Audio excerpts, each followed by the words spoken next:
What happens when crime stops being chaos and becomes business? Al Capone ruled Chicago with fear. Lucky Luciano built a silent empire that still echoes today. Two gangsters, two methods, one dark legacy. Which one truly changed the game?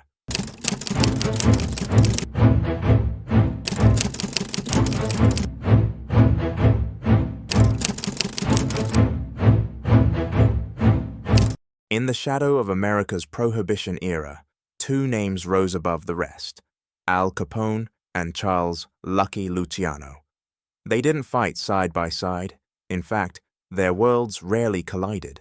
But together, they shaped the face of organized crime in 20th century America. Alphonse Capone was born in Brooklyn in 1899 to Italian immigrant parents. He was American by birth, but street-bred and hard-edged. By the mid-1920s, he ruled Chicago's underworld. Bootlegging was his empire. At the height of Prohibition, Capone controlled an operation earning over $100 million a year, backed by more than 600 armed men. He wasn't subtle, his message was fear, and he delivered it with bullets. Meanwhile, Charles Luciano, born Salvatore Lucania in Sicily in 1897, immigrated to New York as a child. He didn't need headlines or flashy violence. Luciano was quiet, calculating. In the chaos of the New York gangs, he saw something others didn't: potential for structure.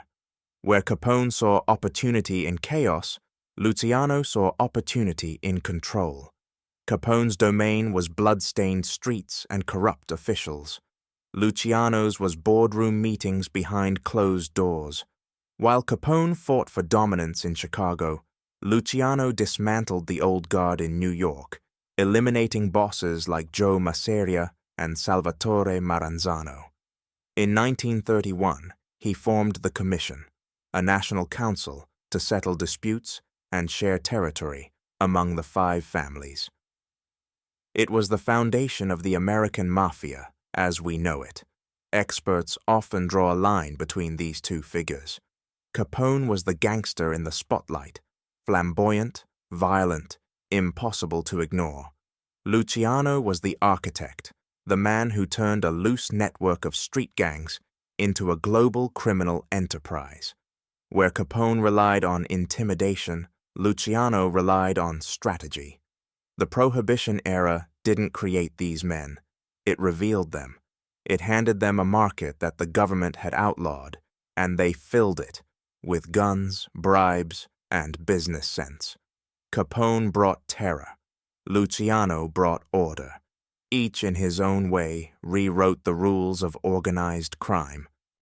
Al Capone and Lucky Luciano were two sides of the same criminal coin, but the ways they played the game couldn't have been more different.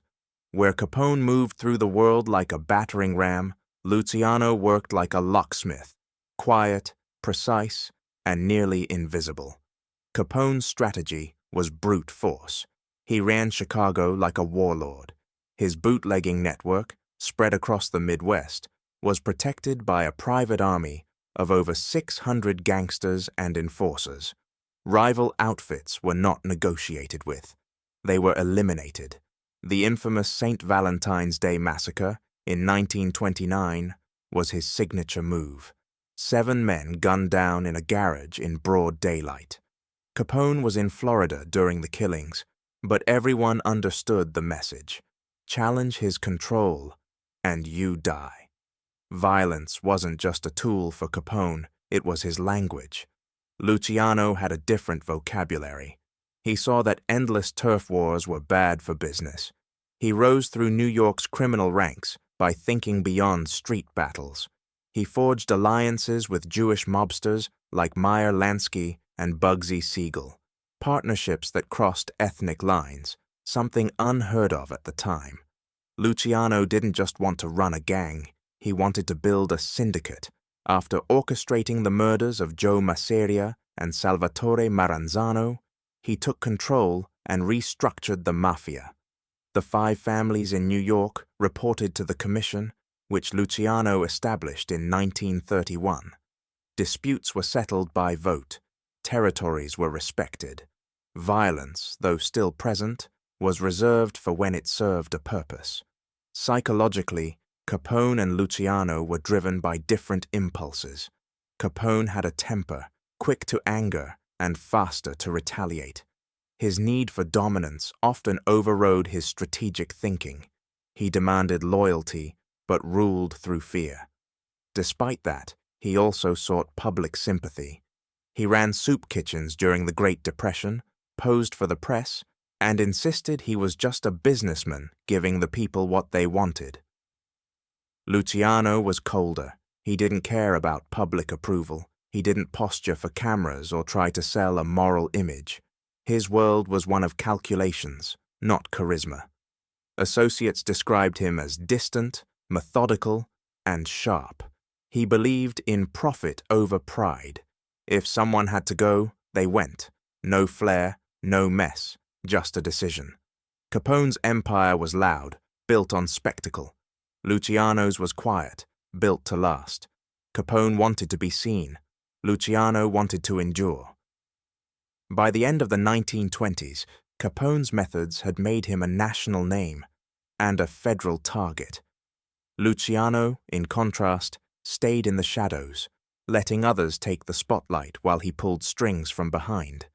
The difference in their methods was not just tactical, it was cultural. Capone represented the old-school gangster, flashy, violent, impulsive. Luciano was the new model, organized, efficient, and dangerously modern. To understand the danger these two men posed, we have to look beyond body counts and bloodshed. Al Capone and Lucky Luciano both rewrote the rules of organized crime, but in radically different ways. Capone's violence was raw and visible. Luciano's control was silent and far-reaching. Each posed a unique threat, not just to their rivals, but to the structure of society itself. Capone's danger came from his visibility. He corrupted Chicago from the inside out. At his peak, he had the city's police force, politicians and judges in his pocket. He ran protection rackets, speakeasies and brothels, earning an estimated $100 million annually, a staggering figure for the 1920s. But it wasn't just about money. Capone made the city bend to his will through fear. Between 1924 and 1930, his outfit was linked to over 700 murders. Streets became war zones. Civilians learned to look the other way. What made Capone so dangerous wasn't just his firepower. It was the way he made violence feel normal. Gunfights in broad daylight, bombs in storefronts, assassinations during dinner hours. He turned organized crime into a kind of theater, with himself at center stage. And the audience, the press, the public, couldn't look away. That attention kept him powerful, but it also made him a target. In 1931, federal agents, unable to pin him on murder, took him down for tax evasion. His arrest ended an era, but it didn't end the game. Luciano, by contrast, understood that real power doesn't advertise itself. He wasn't interested in press photos or charity stunts. He wanted a system. After forming the commission, he helped transform the Mafia into a nationwide business. Each family controlled a region. Major decisions were made collectively. Disputes were handled quietly, often with bribes instead of bullets. Violence didn't disappear, but it became a tool, not a strategy. Under Luciano, the Mafia grew more stable, more lucrative, and more deeply embedded in American life. His reach extended into labor unions, ports, construction, even Hollywood. He managed heroin pipelines stretching from Europe to the US and laundered profits through legitimate businesses. Luciano's influence was less dramatic than Capone's, but far more dangerous in the long term. He didn't just terrorize a city, he infiltrated a country. Even in prison, Luciano remained a player. After being convicted in 1936, for running a prostitution ring, he was sentenced to 30 to 50 years. But during World War II, the U.S. Navy approached him for help securing the New York docks against sabotage. In exchange, his sentence was commuted and he was deported to Italy. From Naples, he continued to manage operations, coordinating global drug routes and influencing the Mafia for decades. Criminologists often debate who was more dangerous. Some point to Capone's brutality, the sheer number of lives lost, the way he crippled an entire city. Others argue Luciano's danger was systemic. He didn't just break laws, he built a shadow government, one that persisted long after his death. Capone burned bright, fast, and publicly. Luciano endured, and that endurance, quiet and unseen, is often the more lethal kind of threat. Al Capone died in 1947 at the age of 48. The man who once held Chicago in a death grip spent his final years isolated and deteriorating, his mind ravaged by neurosyphilis. He was released from prison in 1939, not because he had served his sentence, but because his body was failing. Once feared and untouchable, he died quietly in his Florida mansion, surrounded by nurses and regret. No empire, no power, just echoes of what he had once been. Charles "Lucky" Luciano, by contrast, lived longer, and in many ways stayed in the game until the end. Deported to Italy after his wartime deal with the U.S. government, he rebuilt his network from afar. He died in 1962 of a heart attack at Naples airport while preparing to meet with an American film producer. He was still negotiating his own myth when death found him. Unlike Capone, Luciano never lost control of the narrative. He shaped his legacy carefully, making sure the world remembered him not just as a criminal, but as a man who built something enduring. But legacy in the underworld isn't about memory, it's about impact. Capone's name is still famous. His image is plastered across books, films, and pop culture, but his model of crime, the flashy, brutal, high-risk style, didn't survive him. It drew too much attention. It left too many bodies behind. His version of the mob burned hot and burned out.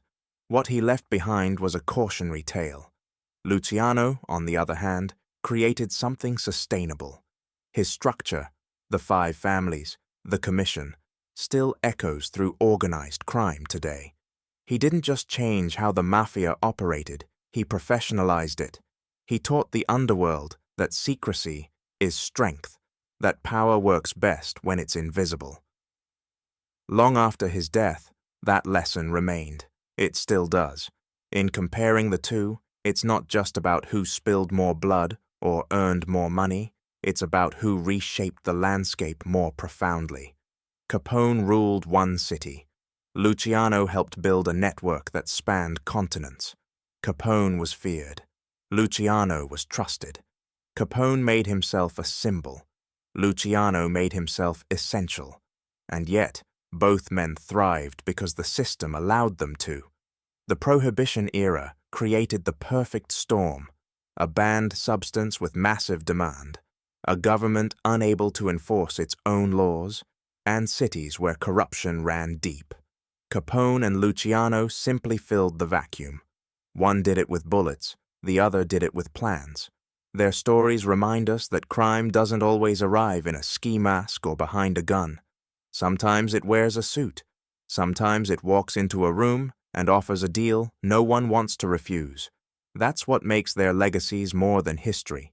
They're warnings about what happens when greed finds opportunity, about what rises when power isn't watched closely enough.